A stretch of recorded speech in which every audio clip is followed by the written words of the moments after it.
l'évangile pour que vous possédiez la gloire de notre Seigneur Jésus-Christ.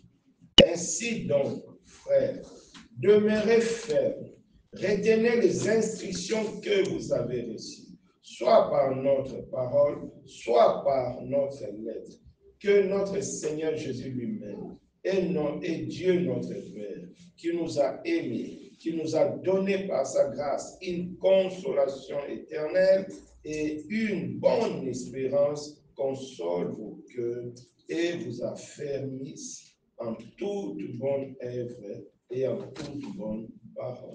Amen. Amen. Pour nous, frères bien-aimés du Seigneur, nous devons à votre sujet rendre continuellement grâce à Dieu parce que Dieu vous a choisi dès le commencement pour le salut, par la sanctification de l'Esprit et par la foi en la vérité. C'est à quoi il vous a appelé par notre évangile pour que vous possédiez la gloire de notre Seigneur Jésus-Christ. Ainsi donc, frères, demeurez fermes, retenez les instructions que vous avez reçues, soit par notre parole, soit par notre lettre, que notre Seigneur Jésus-Christ lui-même et Dieu notre Père qui nous a aimés et qui nous a donné par sa grâce une consolation éternelle et une bonne espérance, console vos cœurs et vous affermisse en toute bonne œuvre et en toute bonne parole.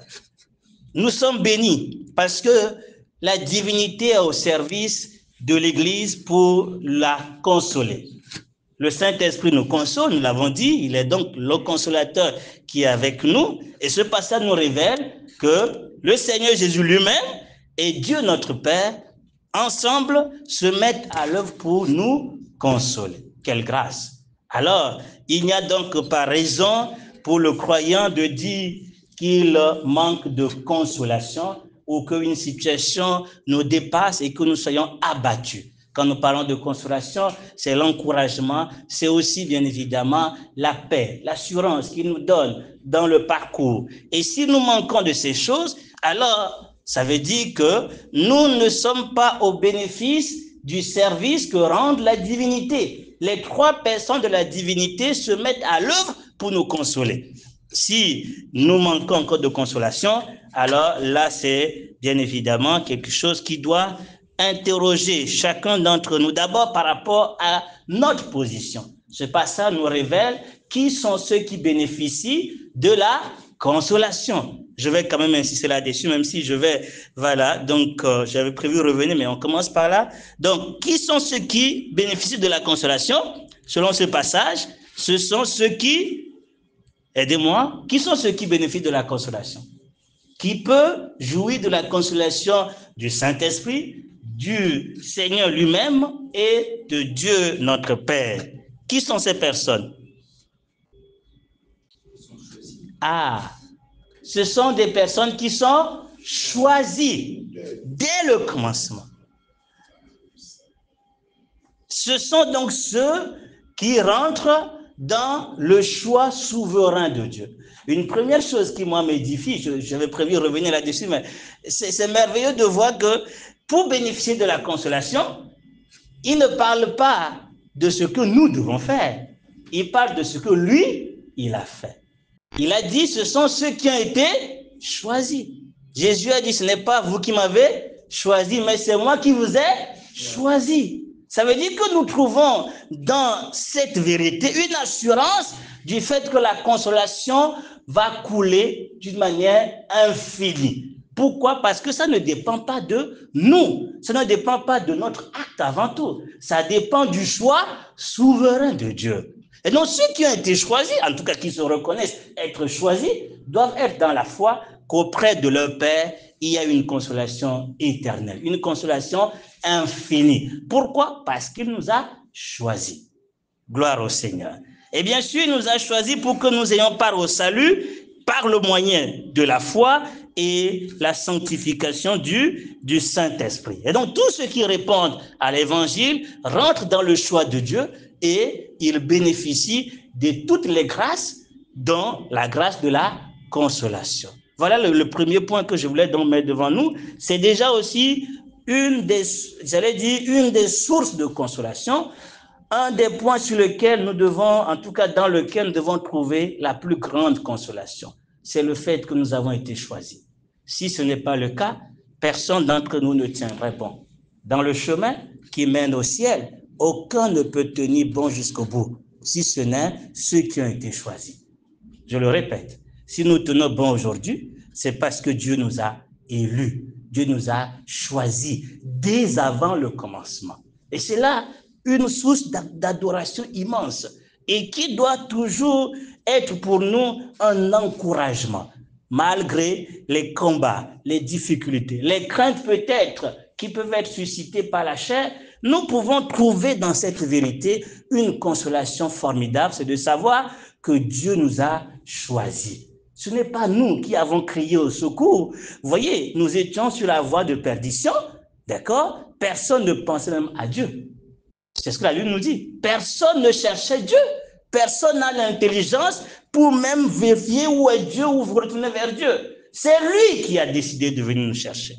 Et il est devenu homme pour cela. Il a vécu, il nous a cherchés, il nous a sauvés. Et c'est pour ça que nous pouvons donc nous reposer sur cette vérité. L'élection, le choix de Dieu est source de consolation éternelle, d'encouragement dans la marche. De savoir que puisqu'il m'a choisi, il a tout mis en place pour que j'aille jusqu'au bout.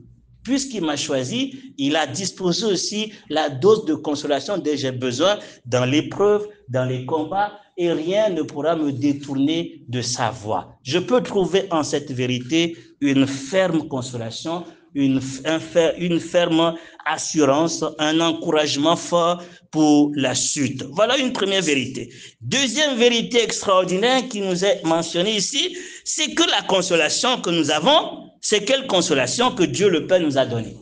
Quelle est la consolation que Dieu le Père nous a donnée? Je vous pose la question. On a tous lu le passage. Quelle est donc la consolation que le Dieu, notre Père, nous a donnée? Une consolation qui est éternelle. Une consolation qui n'est donc pas pour un moment, mais une consolation qui est pour toujours. Et c'est pour ça que nous pouvons garder nos regards, nos yeux fixés sur cette consolation, en sachant comme il a promis, bien sûr, nous le connaissons, je crois, dans Apocalypse. Apocalypse, le chapitre 21. Lisons ce que le Seigneur dit par rapport à ce qui se passera pour toujours, même si dès à présent, il nous comble déjà de cette consolation. Il promet que quand nous serons pour toujours avec lui, il nous consolera d'une consolation définitive. Apocalypse, le chapitre 21, nous lisons donc à partir du verset 3.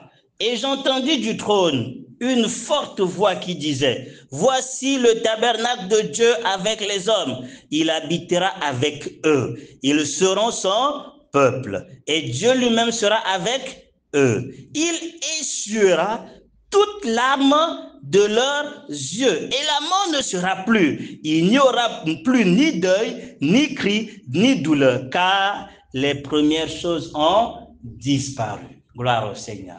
Il a promis une consolation qui est éternelle. Et donc, nous avons là encore une source d'encouragement. C'est que tôt ou tard, nos larmes prendront fin.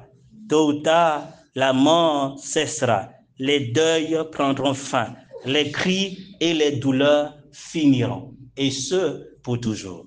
Dans ce monde, ils sont encore là, ces peines. Et même les enfants de Dieu que nous sommes, il y a des cris, il y a des douleurs. Il y a aussi, bien évidemment, des deuils. Il y a aussi des larmes. Et nous pouvons donc souffrir de la perte donc, des êtres chers.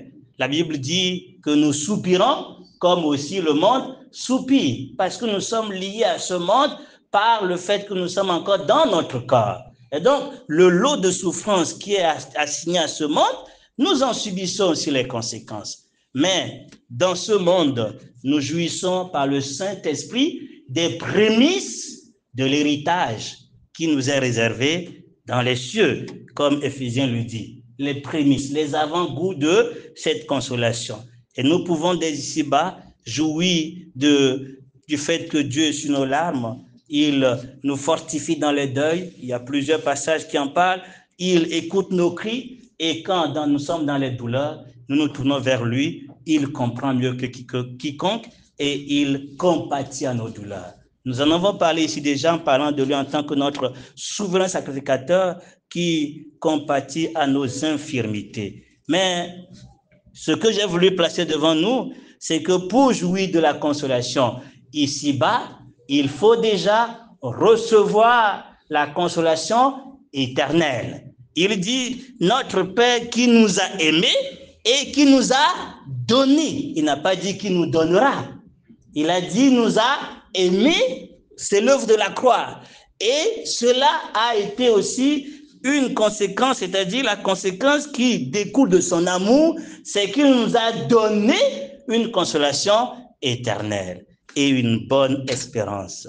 La consolation ici-bas n'est pas parfaite parce que nous sommes encore dans ce monde, mais elle est parfaite par le Saint-Esprit seulement pour ceux qui ont déjà reçu le don de la consolation éternelle.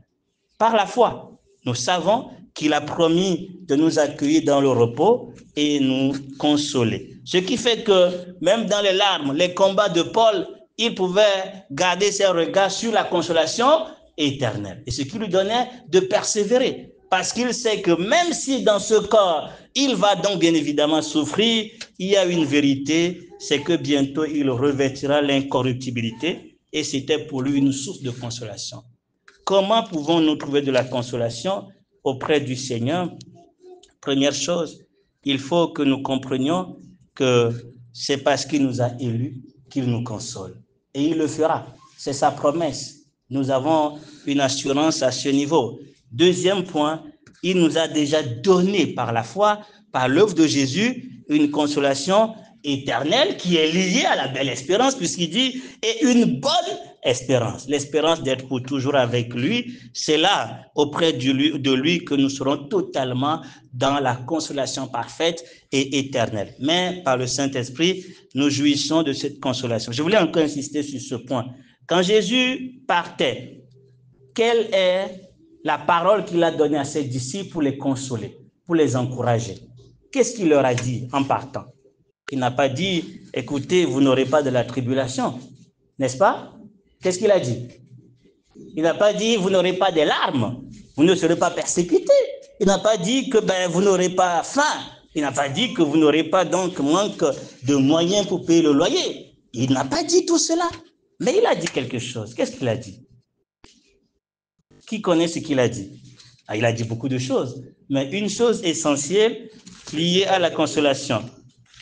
Je serai avec vous, une source de consolation. Mais qu'est-ce qu'il leur a aussi dit? Qu'est-ce qu'il leur a dit? Dans Jean, nous lisons dans Jean. Ah oui, nous lisons dans Jean. Venons dans Jean pour insister encore sur la source de notre consolation avant de donner quelques exemples. Jean, voici ce que le Seigneur dit à ses disciples quand il finit de parler, quand il finit de leur donner des dernières paroles avant la croix et avant même de prier pour eux. Jean le chapitre 16, le verset 33. Il dit ceci. Jean 16, le verset 33. Qu'est-ce qu'il dit? Je vous ai dit ces choses afin que vous ayez quoi? Est-ce que tout le monde a le passage? Je vous ai dit ces choses afin que vous ayez la paix en moi. Vous aurez des... Il n'a pas dit vous aurez une tribulation en passant. Vous aurez des tribulations. Nous en aurons. Nous ne pouvons pas nous... En tout cas, c'est impossible que le croyant croit que les tribulations ne viendraient pas. Au contraire, Dieu, par sa bonté, je dis bien sa bonté parce qu'il fait toutes choses pour notre bien, il suscite même des tribulations. Il amène des tribulations parce que c'est ainsi que dans sa sagesse, il nous donne de le connaître pratiquement. Comment pouvons-nous le connaître s'il n'y a pas de tribulation, s'il n'y a pas de combat? Comment tu peux connaître le Dieu de la vie et de la résurrection s'il n'y a pas la mort? Il faut qu'il y ait la mort. Des fois, le Seigneur peut permettre que tu sois attaqué, tes choses soient attaquées jusqu'à ce que tu sois presque mort, totalement mort, et que tu n'aies même pas l'espoir de vivre. On va lire tout à l'heure Paul qui a dit, nous avions même perdu l'espoir de vivre. C'est alors qu'il a connu que Dieu ressuscitait les morts. Il a connu le Dieu de vie et de résurrection. Donc vous aurez des tribulations. Les tribulations, il n'en manquera pas. Nous en avons eu, préparons-nous à en avoir. 2025 aura encore ses lots de tribulation. Chaque jour, ses lots de tribulation. Mais ce qu'il faut savoir, c'est qu'il dit, tout ce qu'il nous a dit, c'est pour que nous ayons la paix en lui. Une paix qui surpasse toute intelligence, pour que nous soyons toujours gardés en lui. Et pourquoi cette tribulation? C'est pour que nous puissions le connaître pratiquement. Chaque épreuve, chaque situation a un objectif précis, c'est que tu le connaisses. Si dans la tribulation, dans la souffrance, tu ne gardes pas les regards sur le Seigneur, tu ne vas pas profiter de la souffrance. Tu vas souffrir gratuitement. Tu souffres, mais tu ne profites pas. Donc, comment profiterions-nous des souffrances, des tribulations? C'est lorsque ces tribulations nous renforcent, lorsqu'elles nous amènent à connaître davantage le Seigneur, de manière à ce que quand nous affronterons de nouvelles tribulations, nous dirons, mais non, j'ai déjà vu le Seigneur hier, et donc cette tribulation, elle ne vaut rien. C'est ce que David a fait. Il a été dans les tribulations, dans les combats. Il a connu le Seigneur. Et quand face à Goliath, les gens tremblaient, lui, il a dit, moi, je connais mon Dieu qui m'a secouru. Il est capable de me secourir. La tribulation nous prépare, nous force, nous fortifie et nous donne de connaître le Seigneur. Je répète, j'insiste là-dessus, si tu veux connaître le Seigneur, attends-toi à passer par des tribulations. C'est comme ça qu'il se fait connaître. Nous amenons à l'expérimenter de façon particulière. Vous aurez des tribulations dans le monde, mais je vous console, prenez courage. Ne perdez pas courage. Pourquoi? J'ai vaincu le monde. Sa victoire est une source de consolation. Sachant qu'il a vaincu le monde, il nous a aimés, il nous a donné une consolation éternelle. Cet amour, c'est une expression où a été exprimée à la croix. Et par la croix, il a vaincu. Et cette victoire est pour nous une source de consolation. Je le répète, ce n'est pas dans les belles paroles des hommes ou encore des conseils ou des mécanismes que nous trouverons la véritable consolation, le véritable encouragement. Ce n'est pas des coachs qui peuvent nous encourager, des sagesses de l'homme, des stratégies. La source de consolation, c'est encore le consolateur lui-même, qui par plusieurs manières nous donne de le connaître. Ici, il nous dit, rassurez-vous, aucune tribulation ne peut vous dépasser, puisque moi j'ai vaincu le monde. Vous aurez des tribulations où? Dans le monde. Mais moi j'ai vaincu le monde. Alors ça veut dire que j'ai déjà vaincu ces tribulations. On est d'accord avec moi? Vous aurez des tribulations dans le monde, mais ce monde est déjà vaincu. Et donc vos tribulations ne peuvent pas vous vaincre. Puisque j'ai vaincu le monde dans lequel vous aurez cette tribulation, je l'ai vaincu. Et donc vous devez donc affronter les tribulations avec une supériorité de vision. Je les affronte dans la victoire. Non pas pour vaincre, mais parce que je les ai déjà vaincus. Et donc je les affronte pour expérimenter à nouveau le consolateur qui a vaincu. Et comme nous parlons de la consolation éternelle, quand il partait, en leur disant de prendre courage, il ne leur a pas dit autre chose que de garder ses regards sur lui dans les cieux. Jean 14 plutôt. Jean 14, le verset 1, il dit que votre cœur ne se trouble point.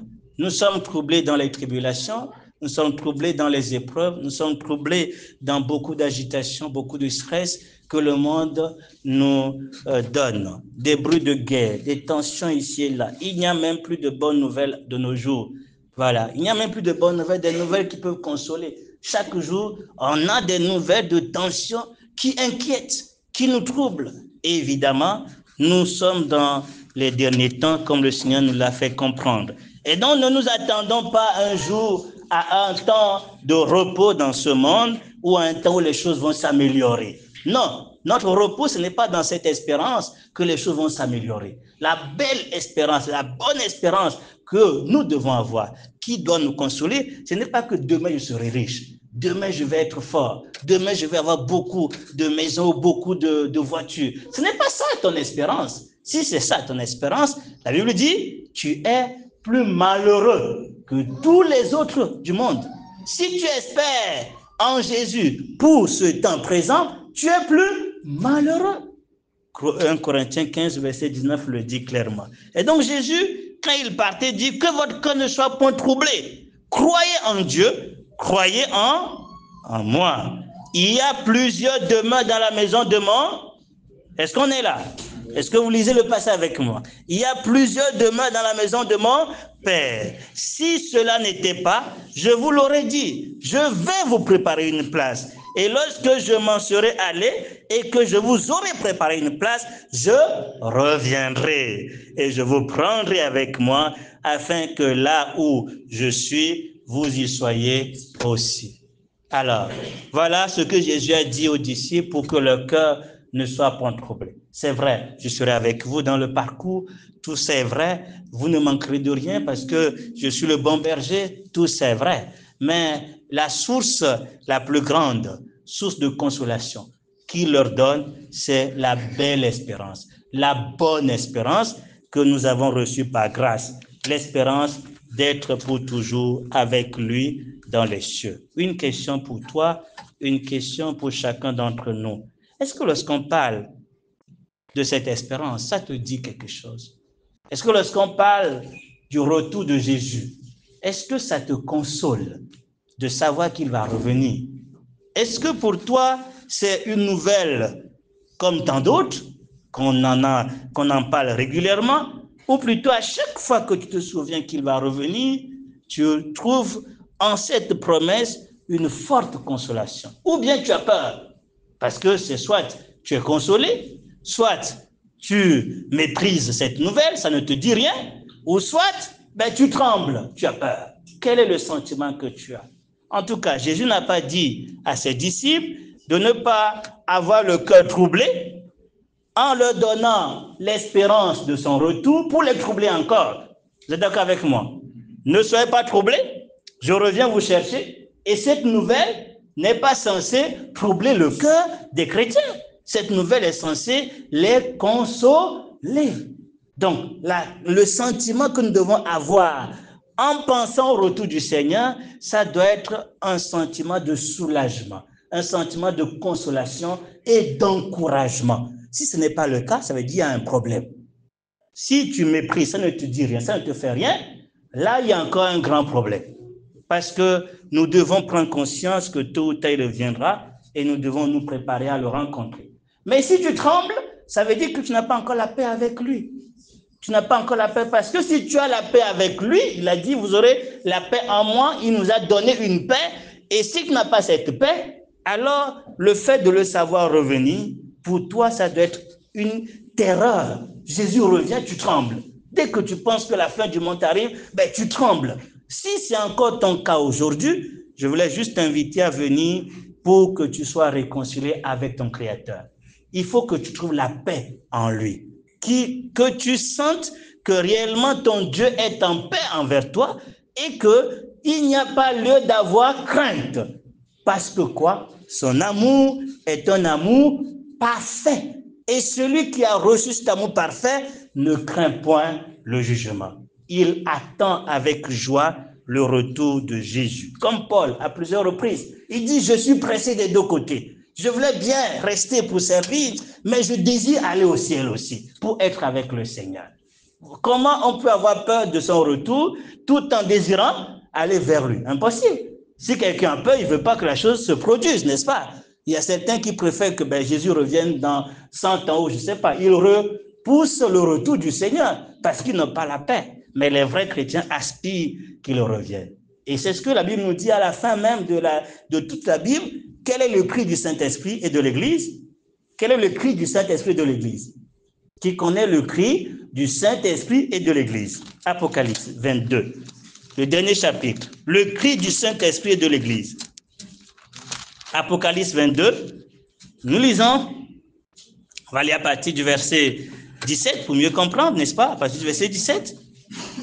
Voilà, c'est ça le verset 17. Qu'est-ce que l'Église et l'Esprit Saint disent? Et l'Esprit et l'épouse disent quoi? Viens. Que celui qui entende dise viens, et que celui qui a soif vienne, que celui qui veut qu'il prenne de l'eau de vie gratuitement. Mais le cri de l'Esprit et de l'Église, c'est viens Seigneur Jésus. Est-ce que c'est ton cri? Est-ce que chaque jour tu désires davantage le retour de Jésus? Est-ce que ça te fait plaisir? Ça te console, ça t'encourage dans les combats, ça t'encourage dans la foi de dire, puisqu'un jour il viendra, tout cela prendra fin. Alors, je continuerai à l'aimer, je continuerai à le servir. Est-ce que le retour de Jésus pour toi est une bonne ou une mauvaise nouvelle? Est-ce que c'est une nouvelle consolante ou plutôt une nouvelle qui trouble encore davantage ton cœur? Certains ont vraiment peur lorsqu'on parle de la fin du monde, ou bien lorsqu'on parle de la mort. Lorsqu'on parle du retour de Jésus, les gens ont vraiment peur. Ils ne veulent même pas qu'on en parle. Pourquoi? Parce qu'ils n'ont pas donc la paix dans leur cœur. Récapitulons ce que nous venons de dire. Le consolateur, le véritable, c'est notre Seigneur et Dieu et son Esprit. Les trois sont au service du chrétien pour nous consoler. Nous sommes donc bénis. Nous avons en lui une consolation assurée parce qu'il nous a élus, parce qu'il nous a choisis. Et donc, comme il a tout prévu, il a aussi prévu toute dose de consolation dont nous avons besoin pour le chemin. Rassurons-nous de cela. Rien ne peut nous surpasser. Nous devons trouver en cette vérité une forte assurance, ce qui doit nous amener continuellement à aller vers lui, à aller au trône de la grâce pour être secouru, pour recevoir grâce dans nos faiblesses, dans nos combats. Nous avons aussi évoqué que Dieu nous a donné une consolation éternelle. Elle est donc déjà notre partage par le Saint-Esprit. Nous pouvons jouir cette consolation qui est sur nos larmes, cette consolation qui nous donne la force dans les deuils, dans les douleurs. Il écoute nos cris, cette consolation qui nous donne de surpasser les tribulations parce qu'il nous a aimés. Son amour qui a donné Jésus nous a donné une consolation éternelle. Et nous avons évoqué qu'en plus de cette consolation éternelle dont nous jouissons, il y a la bonne espérance qui est source de consolation. Cette espérance se trouve dans le fait qu'il revient nous chercher. Je prie que chacun de nous trouve en ces vérités une source de consolation formidable et certaine et assurée. Disons gloire au Seigneur. Nous poursuivons donc avec 3 exemples, si le temps nous le permet. Nous allons donc voir l'exemple des Éphésiens. Parce que ceux qui connaissent la lettre de Paul aux Éphésiens doivent quand même s'étonner que Paul dise quelque chose dans la fin de cette lettre. On va lire ensemble. On va lire ensemble. Éphésiens. Nous allons voir le cas d'Éphésiens. Nous parlerons aussi 2 autres cas si le temps le permet. Donc Éphésiens le chapitre 6. Éphésiens le chapitre 6.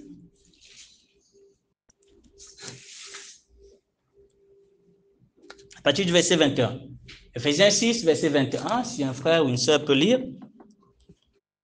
Afin que vous aussi, vous sachiez ce qui me concerne, ce que j'ai fait. Tychique, le bien-aimé frère et fidèle ministre dans le Seigneur, vous informera de tout. Je l'envoie exprès vers vous pour que vous connaissiez notre situation et pour qu'il console vos cœurs. Pourquoi les Éphésiens avaient-ils besoin d'être consolés? Pourquoi avaient-ils besoin d'être consolés? Il y a 2 points importants sur lesquels nous allons insister, qui rejoignent ce que nous venons de dire.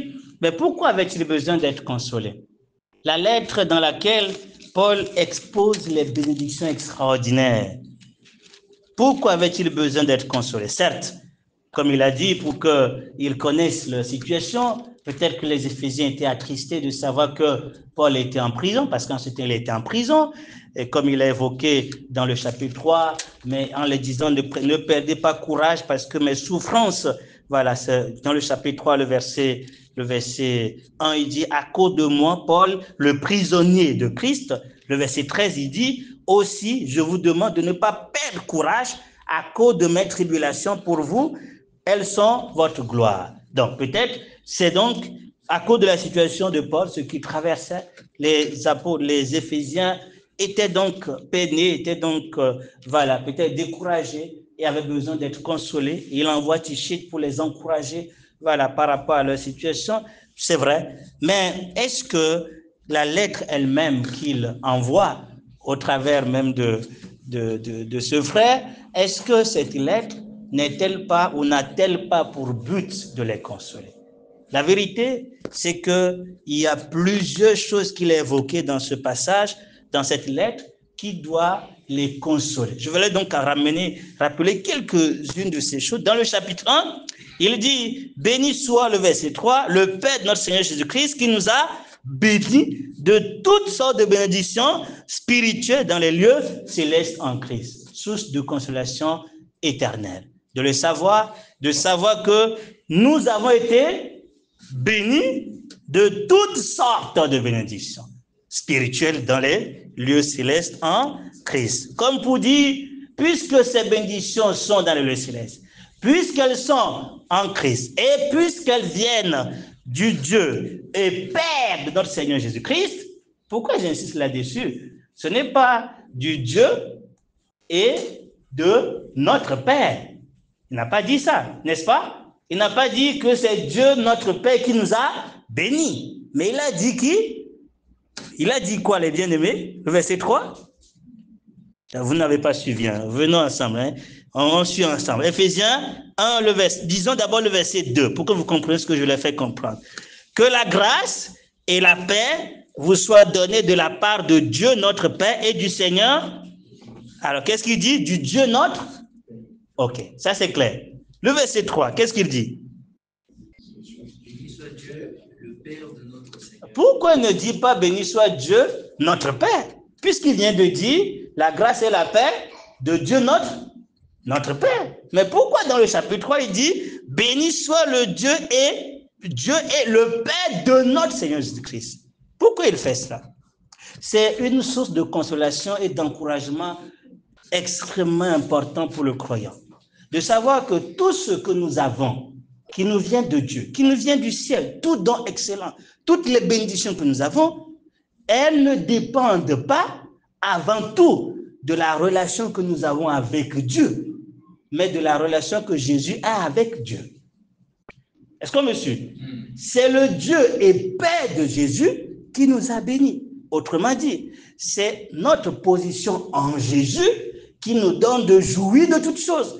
Il ne nous a pas bénis en dehors de Jésus. Voilà ce qu'il veut faire comprendre. Il ne nous a pas bénis en dehors de Jésus. Il nous a bénis parce qu'il est le Dieu et Père de notre Seigneur Jésus-Christ. C'est parce que Jésus est son Fils. C'est parce que Jésus, en tant qu'homme, a obéi à Dieu pleinement. C'est à cause de cela que les bénédictions sont données.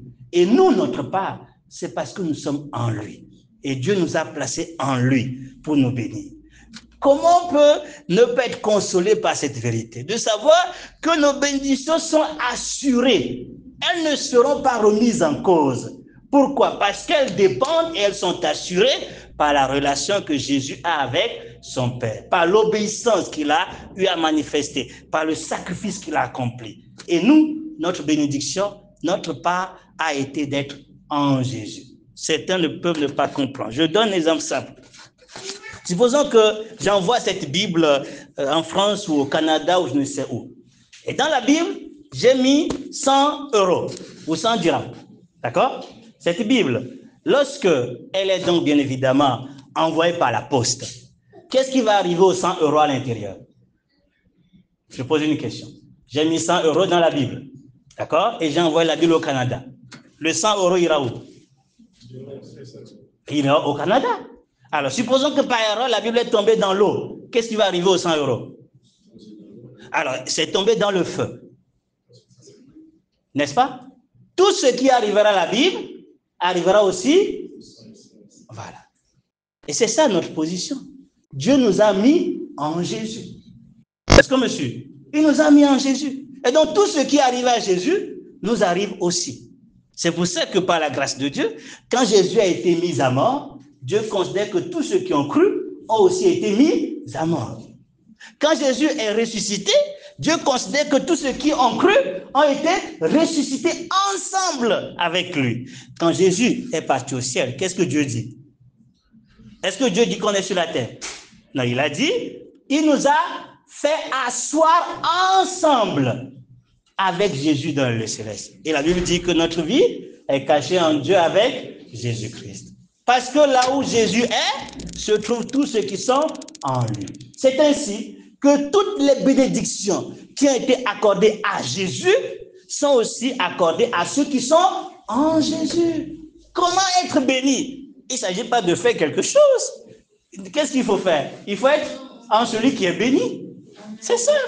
Dieu dit, tu ne peux pas venir à moi pour dire, moi je veux une bénédiction, je veux être guéri, je veux le voyage, je ne sais pas, je veux la santé, je veux le pardon, sans Jésus. Quand tu viens vers lui pour demander quelque chose, il va dire, écoute, tout ça se trouve en Jésus. Si tu es en lui, tu reçois. Tu n'es pas en lui, tu ne reçois pas. Il a donné tout à son Fils. Et tous ceux qui sont dans le Fils reçoivent toutes choses. Voilà notre bénédiction. Et c'est une consolation extraordinaire de savoir que cette relation avec son Fils, étant parfaite et éternelle, tout ce qui est dans le Fils nous est accordé d'une manière éternelle, sans interruption. Nous pouvons en bénéficier à chaque fois que nous désirons en jouir. Pourquoi? Parce que Dieu l'a fait à cause de Jésus. C'est bien évidemment la source la plus extraordinaire de consolation qu'il leur a donnée en dehors de son état qui n'a pas évolué parce qu'il était toujours en prison. Quand Tichit allait amener cette lettre, il était toujours en prison, ça n'a pas changé. Mais qu'est-ce qui consolerait ses frères? Qu'est-ce qui ferait qu'il ne perdrait pas courage? Parce qu'il a dit, mes souffrances sont pour votre gloire. Mes souffrances sont bien évidemment pour l'avancement de l'évangile. Et d'autant plus qu'en Jésus, nous avons tout. Mais bien aimés, je vous laisserai découvrir dans Éphésiens des bénédictions indescriptibles. Tellement de choses ont été dites pour que le chrétien soit consolé. Dans le chapitre 2, il nous fait savoir que nous étions loin, mais nous avons été rapprochés par le prince de la paix. Dans le chapitre 3, il dit, selon le dessein de Dieu, je voulais le lire, le dessein éternel, chapitre 3, le verset 11. Le chapitre 3, le verset 11. On va lire plus tard partir du verset, peut-être le verset 8 pour mieux comprendre.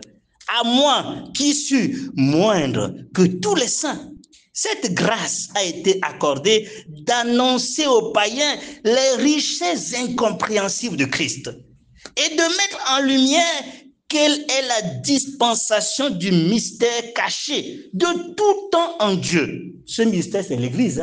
L'Église est le mystère que Dieu avait caché en lui, composé de tous les saints, juifs comme païens. Cette Église dans laquelle nous sommes, j'espère chacun d'entre nous, si nous sommes nés de Dieu. Il dit, Dieu l'a caché de tout temps en lui. Et qui a créé toutes choses. Mais le verset 10, qu'est-ce qu'il a fait? Il a mis tout ça en lumière au travers de l'évangile, au travers de ce que Paul a fait. Pourquoi il a mis ça en lumière?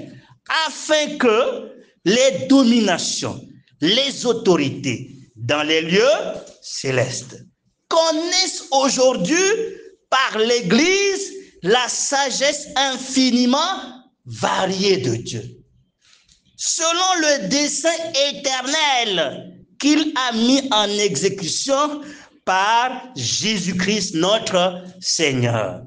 Je ne sais pas si on a compris, mais je vais quand même essayer de dire quelques mots. Dieu avait caché quelque chose en lui. Qu'est-ce qu'il a caché? Il a caché toi et moi. Il a caché son projet de l'Église. Qui parle de l'Église parle de qui? L'épouse de Jésus.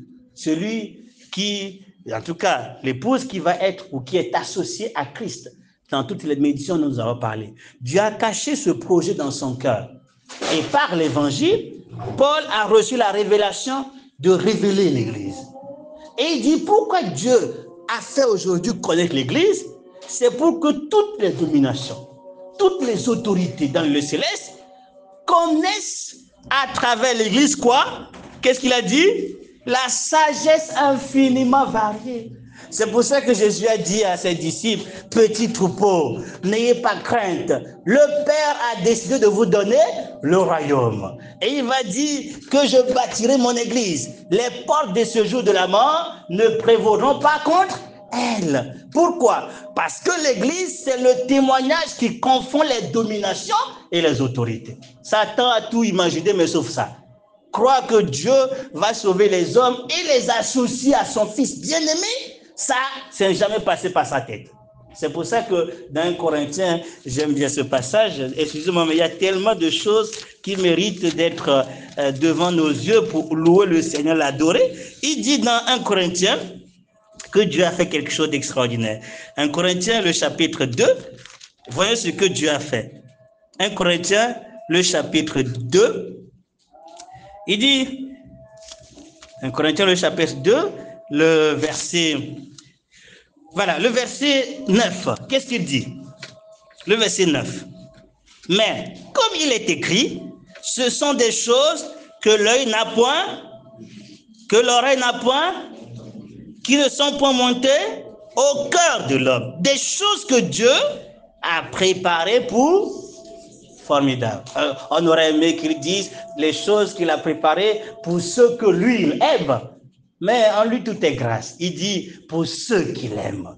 Comme pour dire, ceux qui ont de l'amour pour lui jouissent de toutes ces choses qu'il a préparées. Et évidemment, nous savons que notre amour vit par son amour. Nous l'aimons parce que lui nous a aimé le premier. Et au lieu de dire, il a préparé ça pour ceux qui l'aiment, il met en avant notre amour pour lui. C'est étonnant. Il aurait pu dire, il a préparé des choses étonnantes pour ceux qu'il aime. Mais pour valoriser notre amour pour lui, tout en sachant que notre amour vient de son amour, il dit, j'ai préparé pour ceux qui m'aiment. Quelle grâce que Dieu ait, c'est-à-dire ait de l'attention pour notre faible amour, notre attachement. Mais il considère que même si c'est un petit amour, ceux qui m'aiment bénéficieront des choses extraordinaires. Aimons le Seigneur. C'est pour ça qu'il va dire, il va donner une couronne à ceux qui auront aimé son avènement. Nous devons aimer le Seigneur. Il prend plaisir à notre amour. Même si, je le dis, notre amour ne peut subsister sans le sien. Il considère que quand nous l'aimons, au fait, c'est quelque chose qu'il valorise. Ça lui fait plaisir. C'est pour ça qu'il veut mettre en avant ce point. Il a préparé des choses qui dépassent l'entendement. Les dominations sont étonnées. Même les anges sont étonnés, vous savez. Les anges sont étonnés. Qui connaît ce passage? La Bible nous dit que Dieu avait prophétisé des choses qui concernent nous. Hein? Il a prophétisé des choses extraordinaires qui concernent l'Église. Mais ceux qui avaient reçu ces prophéties se sont dit, mais c'est tellement beau. Ils se sont mis à l'œuvre, ils ont fait des recherches sur recherches pour savoir mais à quel moment cela va se produire. Dieu leur a dit quelque chose d'extraordinaire. Calmez-vous, ce n'est pas pour vous.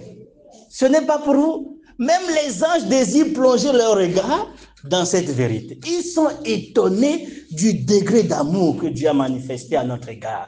Un amour parfait, un amour qui confond Satan et tous les hommes. Jésus va dire lui-même que tu les as aimés comme tu m'as aimé. Tu m'as aimé avant la fondation du monde.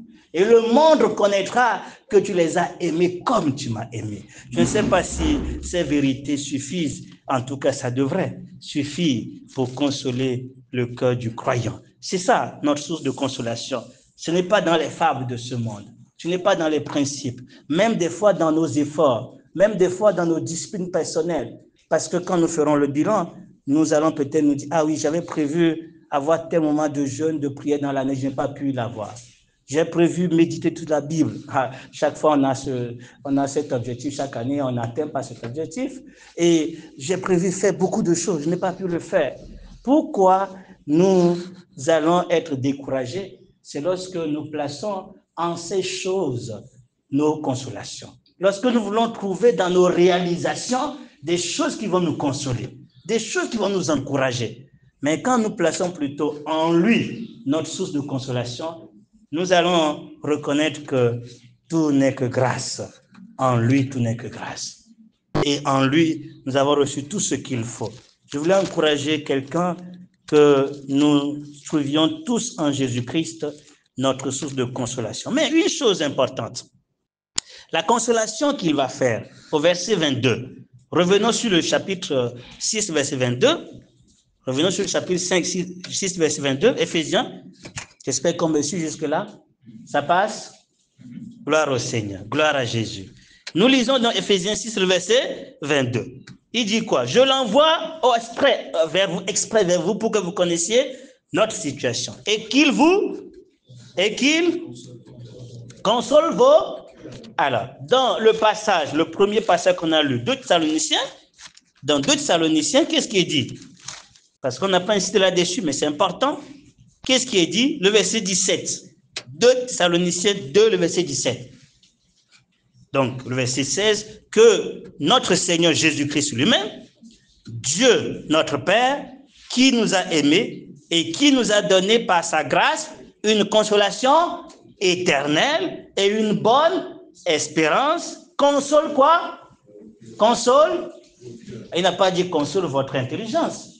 N'est-ce pas? Console vos cœurs et vous affermisse en toute bonne œuvre et en toute bonne parole. Qu'est-ce qui est consolé? C'est le cœur. Le cœur qui est consolé.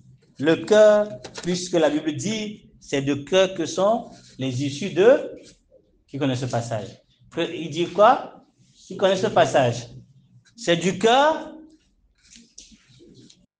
Vous avez oublié, garde ton cœur plus que tout ce que l'on garde, car de lui sont les sources de vie. Donc, le cœur est la source de la vie.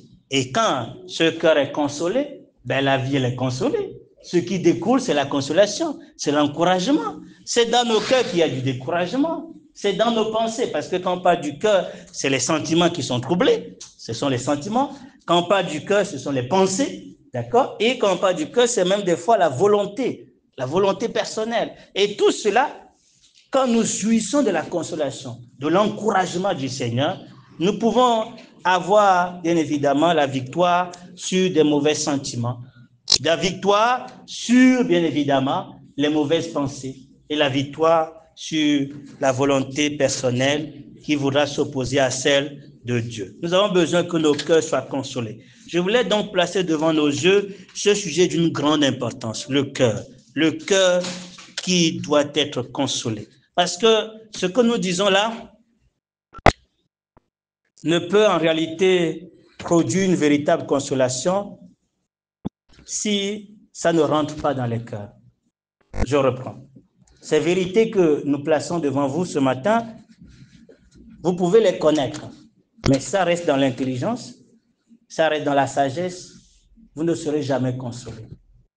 Si vous n'avez pas la révélation du Saint-Esprit, si vous n'avez pas ouvert vos cœurs pour que Dieu vous donne la paix qui découle de l'espérance, qui découle de la consolation, qui découle de la victoire de Jésus, vous pouvez lire ces choses, mais quand vous êtes dans la tribulation, vous manquez de consolation. Vous n'êtes pas consolé. Parce que ce n'est pas l'intelligence qui va être consolée. Ce n'est pas les connaissances qui consolent. C'est le cœur que Dieu veut consoler. Il a même dit, l'Esprit du Seigneur sur moi, il m'a un pour guérir les cœurs blessés. Il traite le cœur. C'est là le travail du Seigneur. Ouvrons nos cœurs au Seigneur.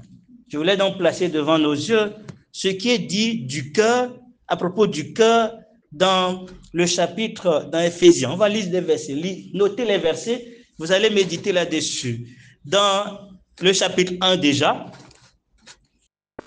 Éphésiens 1, d'accord? Éphésiens le chapitre 1, qu'est-ce qui est dit à propos du cœur? Lisons à partir du verset 16. Éphésiens 1, 16. Quelqu'un peut lire? Éphésiens 1 à partir du verset 16. Je ne cesse de rendre grâce pour vous, faisant mention de vous dans mes prières, afin que le Dieu de notre Seigneur Jésus-Christ, le Père de gloire, vous donne un esprit de sagesse, de révélation dans sa connaissance, et qu'il illumine les yeux de vos cœurs, pour que vous sachiez quelle est l'espérance qui s'attache à son appel, quelle est la richesse de la gloire de son héritage qu'il réserve aux saints, Verset 19. Et quelle est envers nous qui croyons l'infinie grandeur de sa puissance, s'est manifestant avec efficacité par la vertu de sa force. Trois choses à connaître. L'infinie grandeur de sa puissance, l'excellence de son espérance qui s'attache à son appel et la gloire, ou plutôt la richesse de la gloire de son héritage. Des mots terribles. Richesse de la gloire de son héritage. Trois choses. Mais pour que ces choses soient connues, pour que nous les sachions, qu'est-ce qu'il dit? Qu'est-ce qu'il a dit? Qu'il réveille notre intelligence. Qu'est-ce qu'il a dit? Qu'il illumine les yeux de notre cœur. Encore le cœur. Si les yeux du cœur ne sont pas éclairés, rien de tout cela ne peut être connu, ne peut être expérimenté. Que le Seigneur illumine les yeux de notre cœur. Donc, encore sur le cœur, dans le chapitre 3, il va aussi prier encore, parce qu'il faut la prière. Le verset 14, on lit à partir du verset 14. À cause de cela, je fléchis les genoux devant le Père, duquel tire son nom toute famille dans le ciel et sur la terre, afin qu'il vous donne, selon la richesse de sa gloire, et d'être puissamment fortifié par son esprit dans l'homme intérieur, en sorte que Christ habite dans vos cœurs par la foi. Christ habite quoi? Dans nos cœurs par la foi. C'est alors que nous serons capables de comprendre avec les saints tout ce que nous venons d'évoquer. Et c'est ce qui manquera, bien évidemment, à ceux qui sont mentionnés dans le chapitre 4. Dans le chapitre 4, il va dire quelque chose concernant encore le cœur. On lit à partir du verset 17. Voici donc ce que je dis et ce que je déclare dans le Seigneur. C'est que vous ne devez plus marcher comme le païen qui marche selon la vanité de leurs pensées. Ils ont l'intelligence obscurcie. Ils sont étrangers à la vie de Dieu à cause de l'ignorance qui est en eux, à cause de l'endurcissement de leur cœur. À cause de l'endurcissement de leur cœur. Mais le verset continue. Ayant perdu tout sentiment, ils se sont livrés à la dissolution pour commettre toute espèce d'impureté jointe à la cupidité. Mais vous, ce n'est pas ainsi que vous avez appris le Christ. Gloire au Seigneur, nous l'avons appris autrement et il habite dans nos cœurs. Et donc ceux qui manifestent ces attitudes, ce sont des gens qui n'ont pas Christ dans leur cœur et ils ne peuvent donc pas jouir de la consolation. C'est aussi le cœur qui est mentionné par rapport à l'adoration. Le chapitre 5, le verset, on va lire à partir du verset 18. Chapitre 5 à partir du verset 18. Ne vous enivrez pas de vin, c'est de la débauche. Soyez au contraire remplis de l'esprit. Entretenez-vous par des psaumes, par des hymnes et par de cantiques spirituels. Chantant et célébrant de tout votre cœur les louanges du Seigneur. Chantant et célébrant de tout votre cœur les louanges du Seigneur. Et c'est bien sûr le cœur que Tychik est amené à consoler quand il arrivera donc à Éphèse. Un cœur éclairé, un cœur dont les yeux sont éclairés, qui connaît bien évidemment l'espérance, la richesse de la gloire de l'héritage et la puissance infinie de Dieu. Un cœur qui a Christ habitant en lui, formé, façonné, ayant appris le Christ. Ce cœur qui, bien évidemment, donc est rempli d'adoration, jouit continuellement de la consolation. L'adoration, toutes ces choses proviennent du cœur et sont source de consolation. Les bien-aimés, il y a plusieurs choses qu'on peut dire par rapport à la consolation. On va donc continuer avec un dernier exemple. Exemple que j'espère vous fera énormément du bien encore. C'est l'exemple de Ruth. Alors, je rappelle, il y a cet homme, on nous l'appelle comment? Le nom était Elimelech. Sa femme s'appelle Naomi. Ils ont décidé avec leurs deux fils de déménager parce que il y avait la famine, les choses n'allaient pas bien. Ils ont voulu déménager sans interroger la bouche de l'Éternel. Et quand ils sont arrivés, bien les deux fils, en tout cas, les deux fils ont pris les femmes, Naobites, n'est-ce pas? Les femmes d'un pays maudit. Et qu'est-ce qui s'est passé? Il est arrivé que les deux fils décèdent avec le papa, après le papa. Et il reste Naomi avec ses deux belles-filles. Et qu'est-ce qui s'est passé? Dans la douleur, qu'est-ce que Naomi a dit? Il a dit, je vais partir. Et les deux l'ont suivi. Mais arrivé un moment, il leur a dit, écoutez, retournez chez vous. Retournez chez vous. Et on lit le verset 12 du chapitre 1. Retournez, mes filles, allez, je suis trop vieille pour me remarier. Et quand je dirai, j'ai de l'espérance, on parle de l'espérance, que j'ai de l'espérance, souvent nous avons des fausses espérances et de la déception continuelle. On a l'espérance que 2025 sera meilleur et on rentre avec 2025 avec beaucoup plus de problèmes, désespoir. Alors, l'espérance qui ne trompe jamais, c'est celle qui est éternelle. Elle est donc certaine parce que c'est une bonne espérance. J'ai de l'espérance quand cette nuit même je serai marié, je serai avec un mari que j'enfanterai des fils. Entendriez-vous pour cela qu'ils eussent grandi? Refuseriez-vous pour cela de vous marier? Non, mes filles, c'est à cause de vous que je suis dans une grande affliction, de ce que la main de l'Éternel s'est étendue contre moi. Elles élevèrent la voix et elles pleurèrent encore. Orpa baisa sa femme, sa belle-mère, mais Ruth s'attacha à elle. Et Naomi dit à Ruth, voici ta belle-sœur est retournée vers son peuple et vers ses dieux. Retourne comme ta belle-sœur.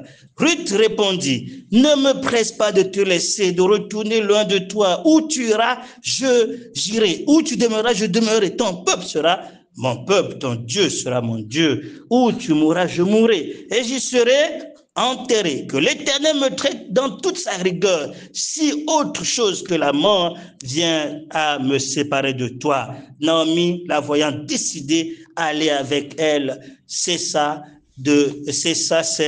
ces instances. Et donc, ils ont donc parcouru le chemin. Qu'est-ce qu'on voit là?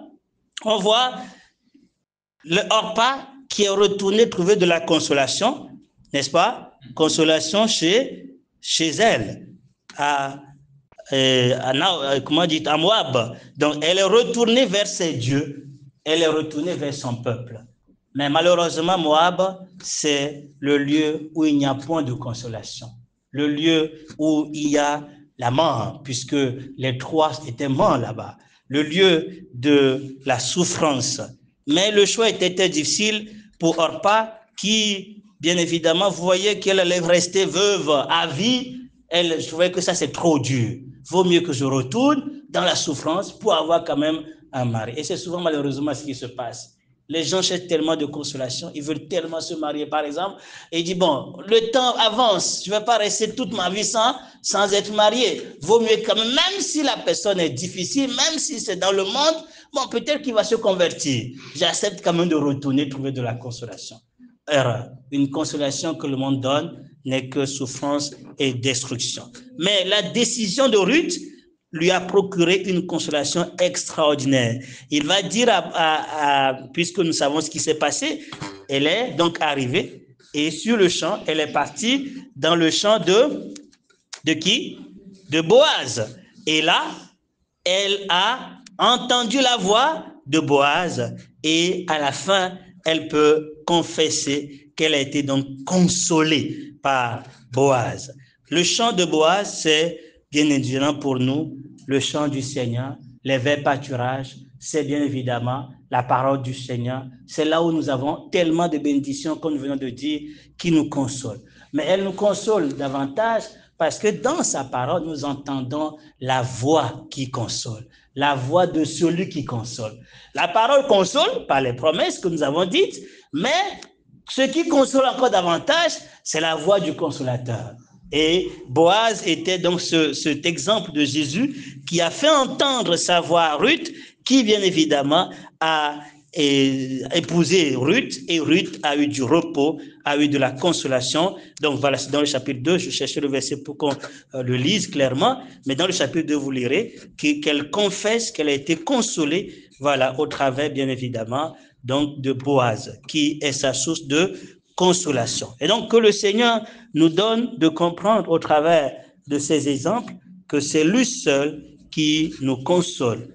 Et dans sa parole, tellement de vérités sont là pour nous consoler, et lui aussi, il nous fait entendre sa voix. Parce qu'au-delà de ce que nous lisons, c'est la voix du bon berger qui console, qui rassure. Nous l'avons déjà dit, donc ta houlette et ton bâton me consolent, me rassurent. C'est la voix du bon berger qui nous soulage. Je prie qu'au travers de cette courte exhortation, elle est longue, mais je prie que chacun continue à méditer là-dessus. Je voulais juste nous rassurer d'une chose, que la consolation auprès du Seigneur est infinie.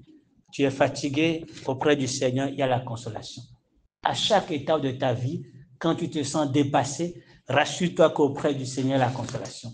Ça ne dépend même pas de ce que tu as ou ce que tu fais, ça dépend de lui. Viens vers lui tel que tu es. C'est pour ça qu'il dit, venez avec vos fardeaux. Il n'a pas dit sans les fardeaux. Venez avec vos fardeaux. Moi, je vous décharge parce qu'il est donc le consolateur parfait. Nous allons le bénir pour cela.